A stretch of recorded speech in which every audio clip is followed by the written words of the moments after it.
If you're in sales, you probably heard of framing before. You hear people saying, you just gotta pre-frame it, you gotta reframe it. Problem is, they never define it, and most people don't know what it means. So, in this video, I'm going to teach you everything that you need to know about framing in 5 minutes or less. Time starts now. Framing is the narrative or story that you or somebody else tells themselves. Now, a lot of people will disagree with this and they'll say, no, it's the lens through which you view the world. Yeah, but how do we as humans perceive that lens? Through narratives and stories that we tell ourselves about what we're perceiving. So it's a story and narrative that you tell yourself. Now, every single frame has tons of these stories that branch out. We all have stories about how we interact with our wife, our kids, how we interact with salespeople. And all of these mini stories that we have, all of these mini frames that we have, start from a starting place. And we call that starting place a premise. So you can imagine for a second that you go on a hike. And maybe after that hike, you decide, I hate hiking, I never want to go hiking again. Well, if we track back through your thought process during that hike, we'll find the premise that led you to the conclusion that you do not want to hike anymore. Maybe it's that you started to feel tired, and then you went, well, I feel tired, but I also feel hot,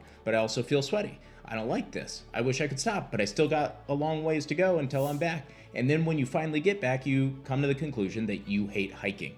So every single story or frame begins with a premise. So when somebody says to pre-frame a conversation, they're saying that we will decide the premise through which everything else moves forward with. So pre-framing is presenting the premise, i.e. a belief that feels to be true to them before the frame has been established. Well, then you talk about reframe. So what's reframing?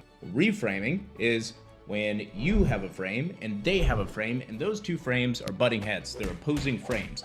So what we do is we offer a new premise they would agree with, and if we can offer a premise that they would agree with, then it will lead them to a different natural conclusion, and the conclusion will be a sale. And lastly, we have seeding. And seeding is presupposing the ideas that they would have if they shared the same premise as you. If you want me to do a detailed breakdown version, let me know in the comments below.